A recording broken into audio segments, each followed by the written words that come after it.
to all units. Prepare to copy. You're listening to the 911 Strong podcast. Don't act like I never told you. With Aram and Kristen, bringing you stimulating discussion. No, I like the sound of that. An entertaining conversation. And now, here's Kristen and Aram.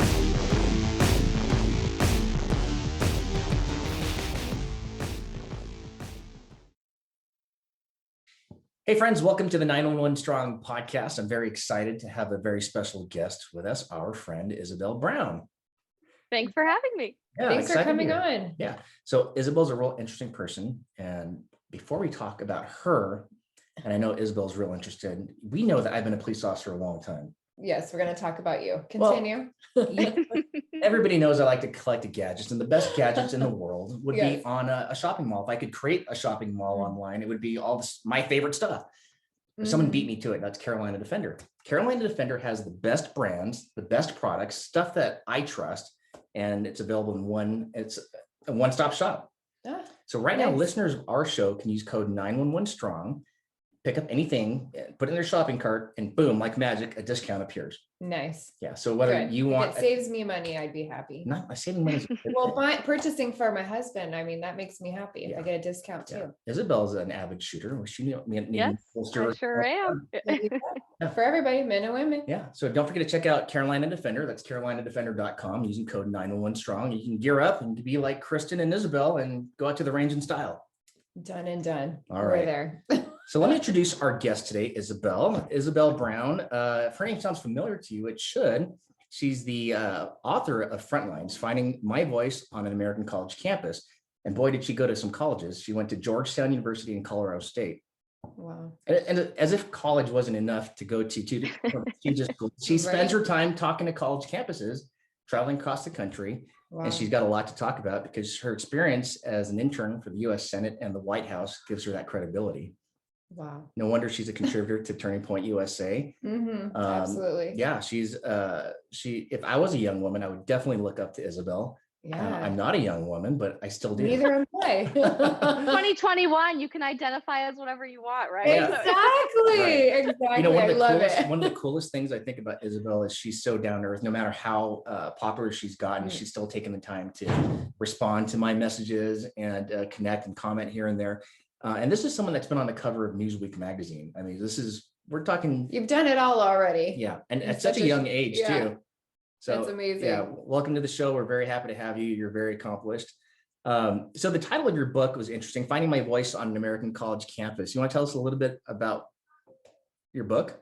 I'd love to. And I have to say, every time, I don't care how many times I do podcasts or news hits or anything, I hear people give an introduction of my bio. It's still shocking to me, honestly, all of these things that I've done in the last 2 years or so since I started working in the social media and public speaking and traditional media side of things, because I never anticipated that I would be sitting here. I quite often tell our students when I speak on campus or do Zoom events recorded a lot like our podcast that we're doing right now, I never dreamed of working in politics. I liked public speaking. I did speech and debate in high school, but never saw myself be a spokesperson for anything, let alone a group like Turning Point USA.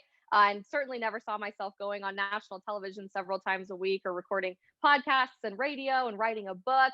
But here I am, and I'm so ecstatic that the last few years have been what they have for my life and inspiring so many other young people to get involved, not just in politics in America, but culturally with what it means to be an American and what we want the future of our country to look like. I was actually pre-med in college at Colorado State University, and my dream as a lover of science and someone obsessed with the pursuit of objective truth was to use that love and passion to help people as a surgeon. That really was my end-all be-all goal as a trauma surgeon after many, many years of college staring right down the road, not only at the 4 years of college, but med school and everything after that.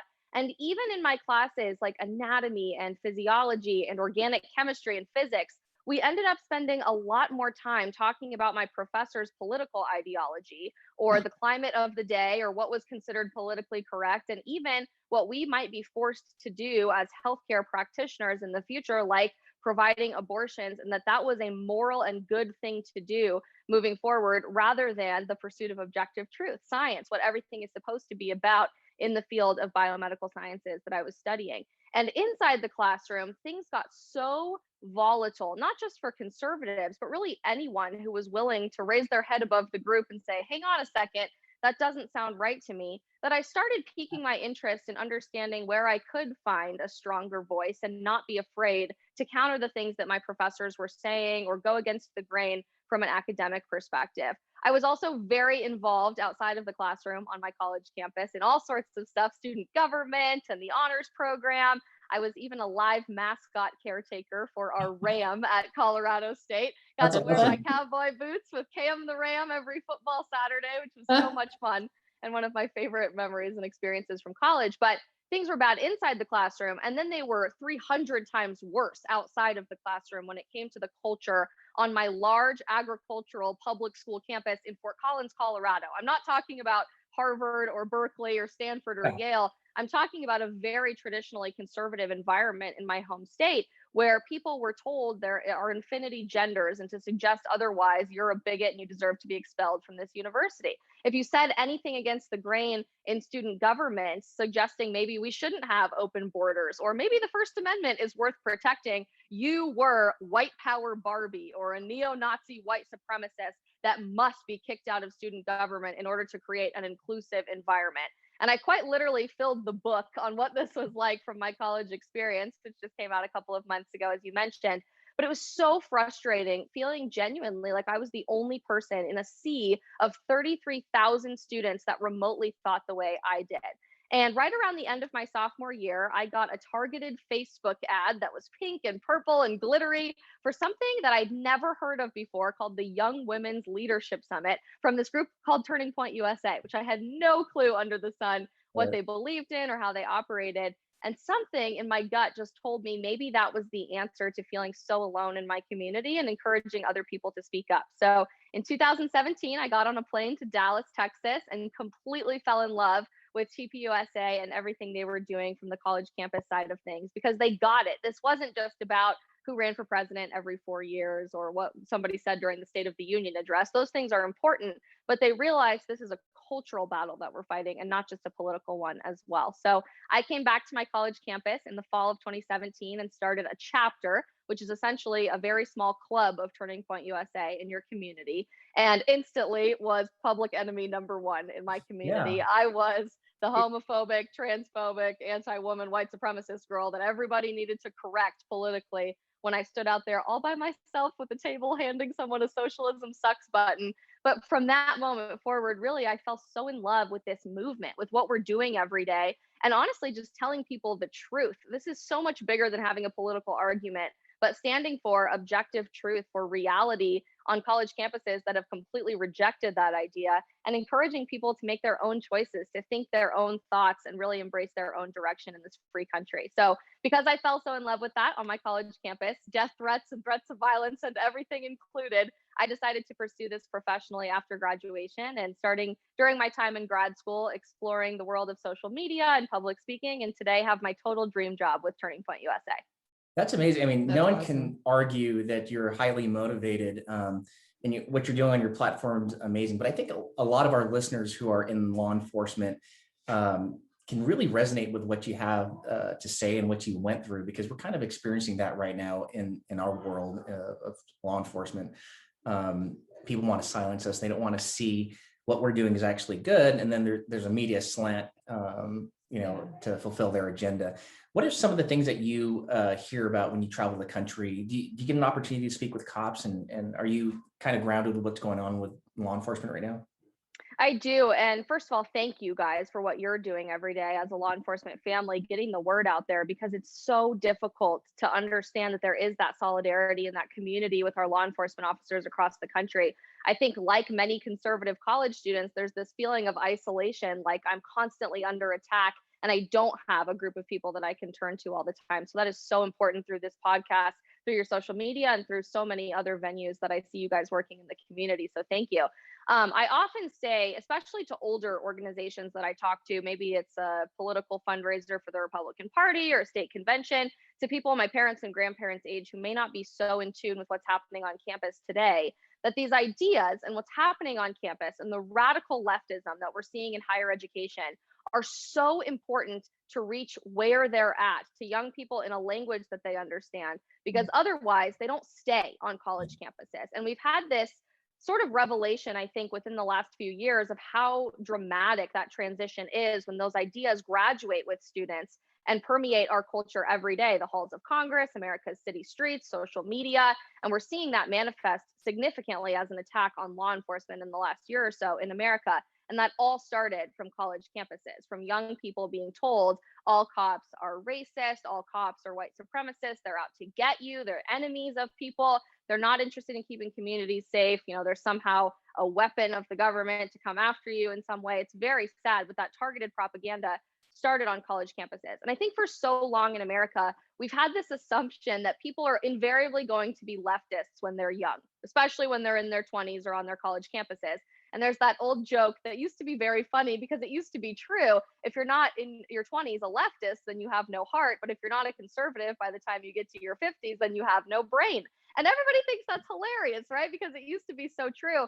But that's not true today, because all of a sudden the real world is being influenced by these ideas from the most radical places in America, our college campuses. And one of those craziest ideas has been this idea of defunding the police, of attacking law enforcement officers, of coming after them. And all the campuses I've been privileged enough to speak on in the last year or so have this prevailing theme. They hear it all day long, not just in political science classrooms or ethnic studies or gender studies where you think you might hear this stuff, but a lot like my experience in English and history and physics and anatomy, places you never would have expected to be having these conversations, are very intentionally indoctrinating the next generation of Americans to believe things so strongly, to the point of indoctrination. And the definition of that word is so important, because we hear it all the time. We say it all the time in the conservative movement, but it truly means to believe something so firmly that you never question it.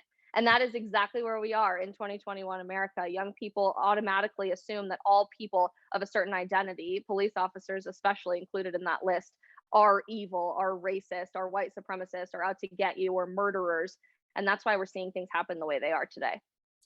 You being on social media, so prevalent on social media, whether you're liberal or conservative, left or right thinking, what is it?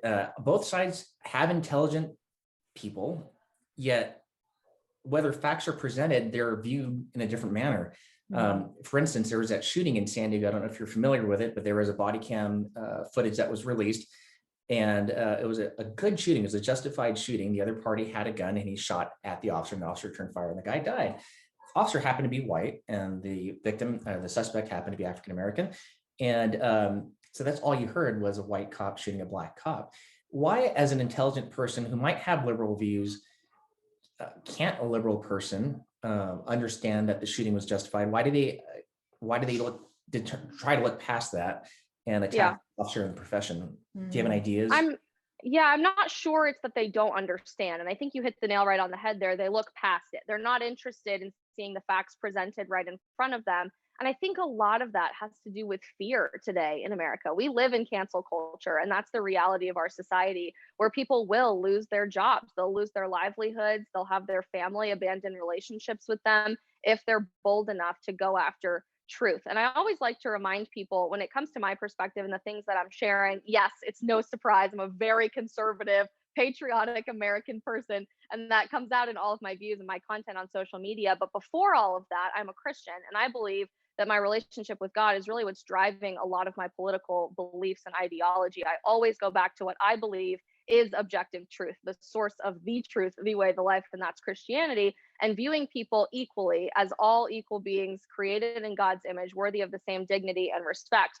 Today, we live in a society that doesn't value any idea of objective truth. We live in a society that says my truth is different from your truth, and that person's truth over there. And it's actually evil for you to suggest that we're all living in the same reality every day. That's a bigoted, outdated, antiquated view and shouldn't be shared anymore. So it doesn't matter if you see literal video evidence of a certain situation where something might be justified, where the facts are on the side that happens to be inconvenient to the narrative, because the narrative is a lot more powerful than the truth. So people are afraid to tell the truth. It's not even just about who you vote for or what sort of political hat you might be wearing, red or blue or anything in between. It's literally talking about what's happening right in front of your eyes that could yield to you being fired, losing your livelihood, being kicked out of your church community, your family not talking to you anymore. And I think so much of that has to do with this idea of a silent majority. Get the idea of politics out of your head and partisanship.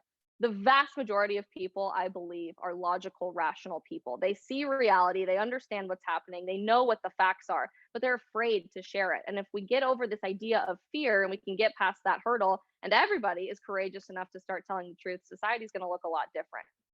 Absolutely. Yeah. I think you hit the nail on the head when you mentioned you having a relationship with Christ. I think if you have a relationship with Christ, you tend to align with more conservative values.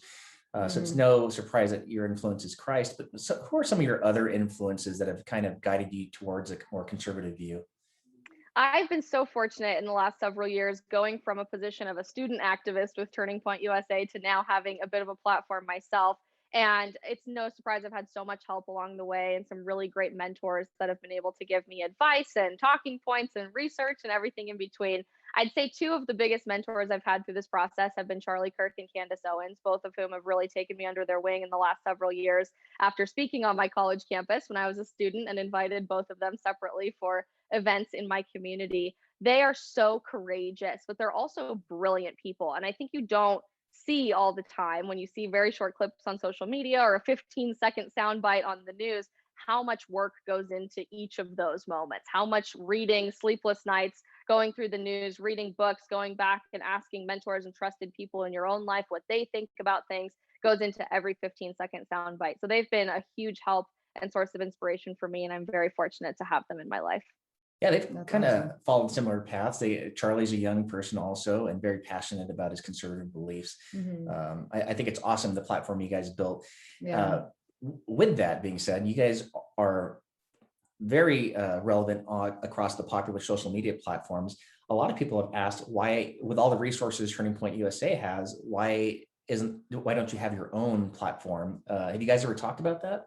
We have, and I unfortunately can't tell you very much about this yet. That's the very important caveat there. So if you're listening and you're excited about the next big thing, stay tuned for early this fall is all I will say about some projects we have behind the scenes. But yeah, there is this big movement to transition sort of away from the large traditional social media companies like Instagram, Facebook, Twitter, even TikTok to some degree, although I think that's a separate conversation, and move things more to an online server where things are permanently there. You don't have to worry about content being taken down and banned. So you're going to be seeing a lot more of that, not just from groups like Turning Point USA, but similar groups in the conservative movement. And I think people in general will have to start working with some alternatives here, because I'll tell you what, the algorithm is not on your side if you remotely question anything of the left when it comes to some of these big platforms.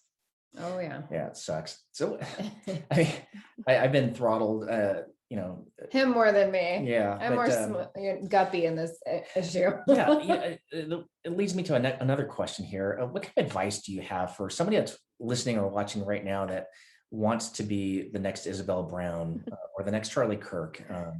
You mentioned you had a science and medical background. I find that interesting because our founding fathers, our early politicians, they all were doctors. They had a heart for serving people. They weren't career politicians. They weren't in careers where semantics were picked apart for the advantage of a business. They were healers. They were people that actually had a heart for people. So I find that it's fascinating that it kind of permeates in you. Your original intentions were to be helpful to people and be a healer, and here you are doing that in a sort of influencer kind of way. So what kind of advice do you have for other young people that want to be the future Isabel Brown and Charlie Kirk? I love getting this question because, as I said earlier, it is still so surreal that this is my life, that high schoolers see me in airports and want to take pictures with me. And I'm thinking, I'm really not that cool, you guys. Trust me. I watched Harry Potter last night. Like, I'm pretty nerdy. It's not very cool.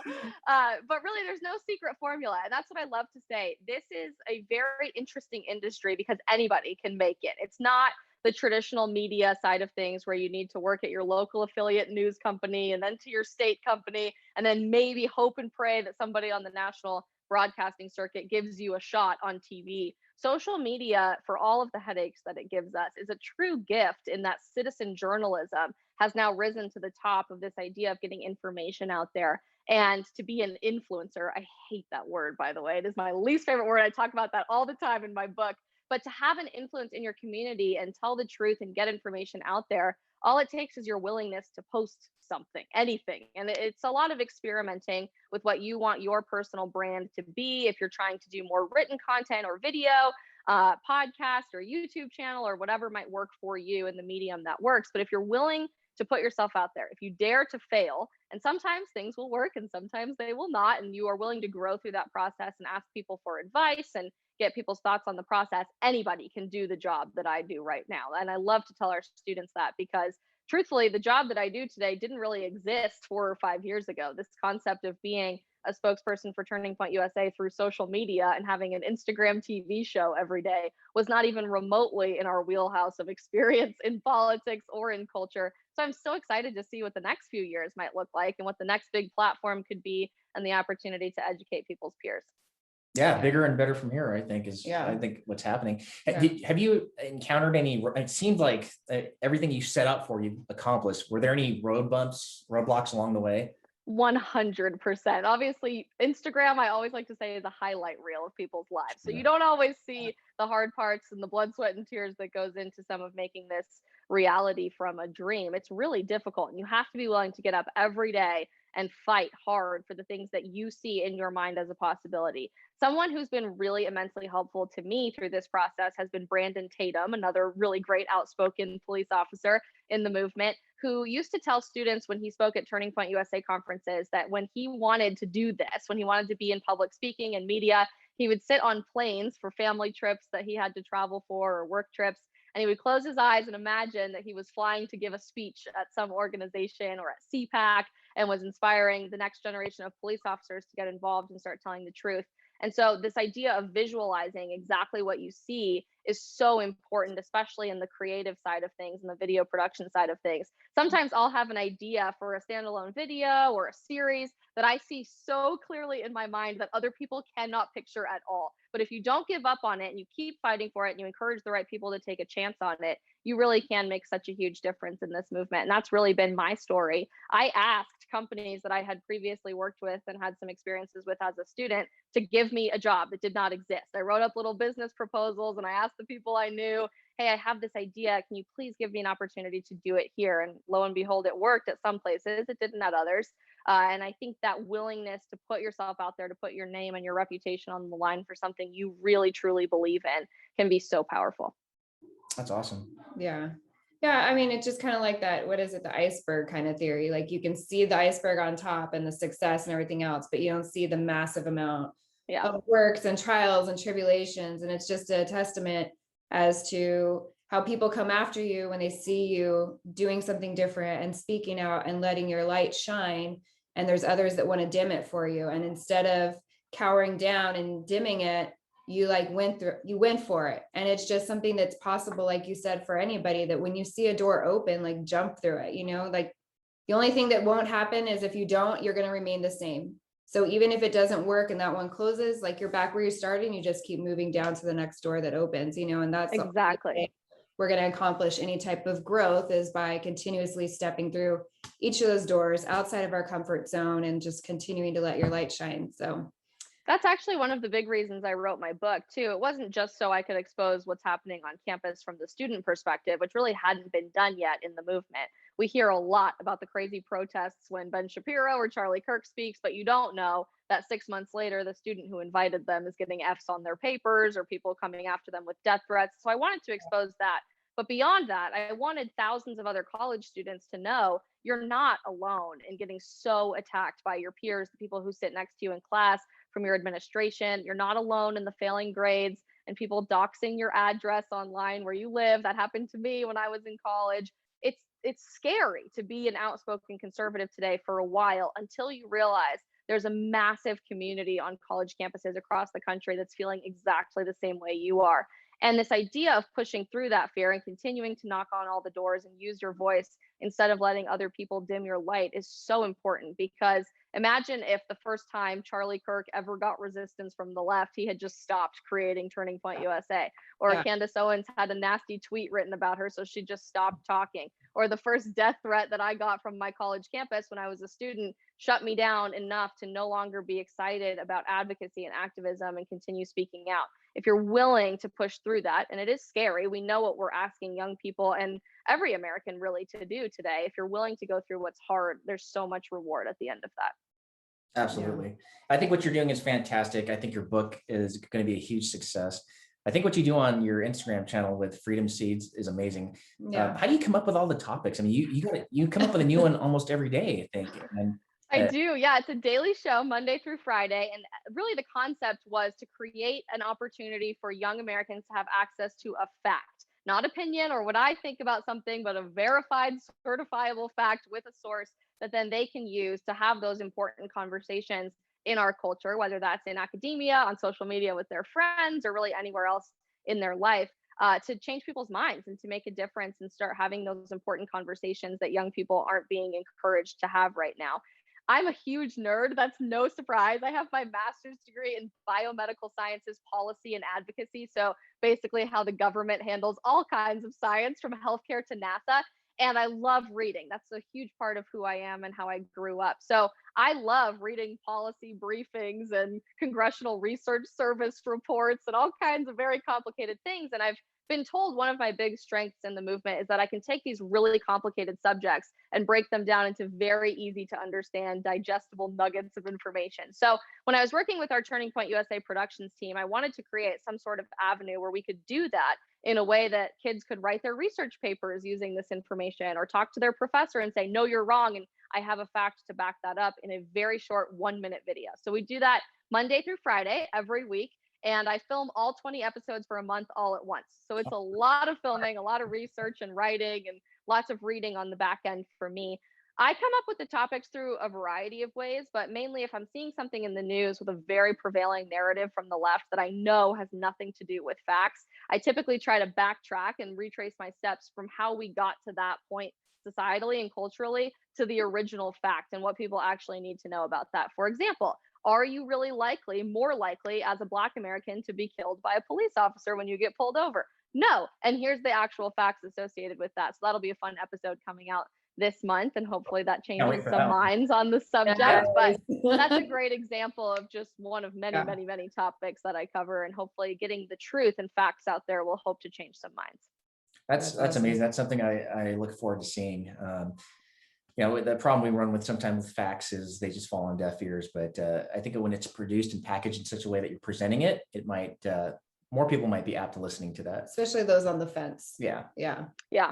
You can't change everyone's mind. And I tell people that very frequently, because we seem to be wanting to empty the ocean with an eyedropper. I think in the conservative movement, we want to change everybody's minds all at once. Or on the flip side of things, we just want to own everybody we disagree with, the own the libs concept, both of which are very much logical fallacies. They're not how we're going to change culture in America at all. But if you can get to one person at a time who's willing to say, hang on a second, this doesn't make sense culturally, what's going on, or that doesn't sit right with me, that doesn't seem like it's factual, that's how we can slowly start to change culture by one mind at a time. That's some awesome advice. Yeah. All right, here's a fun question. If you weren't doing what you're doing right now, would you have pursued medicine, or what would you be doing in life? I don't know. Maybe. I get this question quite a bit as well. I love medicine. I love science. And I think that's something I easily could have pursued, especially after getting my master's degree. But when I was at Georgetown, it was a very quick 1-year master's program. And I had the opportunity to take many classes at the law school as a graduate student there, and totally fell in love with law and policy and that side of things as well. So eventually I do plan on getting my law degree. I ended up deferring, not to start this fall, but next year with everything going on professionally. And I could see myself working in healthcare policy and trying to dispel some of those narratives as well. I guess I still could go back to medical school. I don't know. I don't have any plans to do that, but ultimately, I just wake up every day with the very specific intention of telling people the truth and getting truth out there in our world. I'm very fortunate to have a job that lets me do that on a very large scale every single day, on national television, on Instagram accounts that have 2 million followers every day. So it's very exciting. And always moving at a very fast pace. I get to talk to a lot of people all at once. But whether I was a physician or an attorney or working in policy in Washington, D.C., or doing this, it's all the same root cause for me of what I want to be doing. And that's getting the truth out there. Right. I gotta say this. My daughter is absolutely in love with corgis, and when you show your dog, Yes. she goes nuts. She wants one. So awesome. She's in the other room, so she's not whining and barking because she has a tendency to do that when I'm not paying attention to her on Zoom. Oh my God. You ever get you brought up the whole law school thing? You ever get the comparison to Reese Witherspoon in Legally Blonde? Does that happen? I do. Often? It is my favorite movie of all time. I love that movie. And my mom, she had 3 daughters with long blonde hair. All 3 of us look very much alike. She does not have long blonde hair. She has short brown hair. So it was so funny when we were kids, people would come up to us and say, "You look like Reese Witherspoon's daughters." And my mom would say, thank you so much, because I don't look like Reese Witherspoon, but we do get that quite a bit. Well, that is a family, and we quote that movie all the time. That is a compliment to your upbringing. Your parents did obviously a great job with you, and you've got a great head on your shoulder. If you interviewed today for even a police position, we'd hire you. There you go. I would actually love to pursue something like that, maybe. So maybe I'll give that some thought. But, it's so important that people understand this idea of serving your community and servant leadership, because it's not just what you hear about in church. I grew up in the Catholic Church and I went to Catholic high school. The buzzword of servant leadership goes around all the time. You hear about it 300 or 400 times a day, and I think it loses its meaning over time. And it's not this idea of social justice activism from the left, where they seem to think that's the most highly esteemed position of servant leadership that you can have. In reality, it's getting up and doing the jobs that nobody else wants to do because of fear. It's because of fear of losing your own safety or your own life or even your reputation and your name and people liking you. And it's so important what you guys are doing every day in law enforcement. And people need to be reminded of that, I think, and understand the role that you play in society. So thank you from the bottom of my heart and so many others, because you guys don't hear that enough today. And I wish that we could all at once really flip the light switch and get an entire generational perspective switch on what's happening with serving communities. But I think we're slowly getting there. And I think podcasts like this are getting the word out there. I certainly don't get tired of hearing it. We don't sign up for the job for pats on the back, but when they come, it's very much appreciated. So thank you. Yeah. So besides the book and your many appearances that you do, is there any upcoming projects or anything appearances that you want to let our listeners know about? There are going to be some fun things that I'm working on. I can give you a behind the scenes view barely into some of them. I don't give away too much yet, but I am working on some new books, which is very exciting.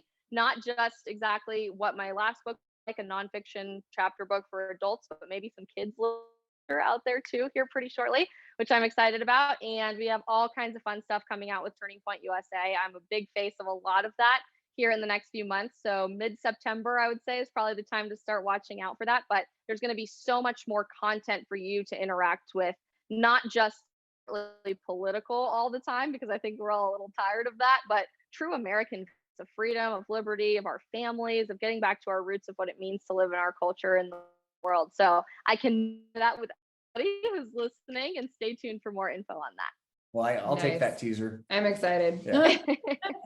Well, thanks for spending part of your Sunday with us. I know you're a very, very busy person, so we certainly appreciate you taking the time out to be with us.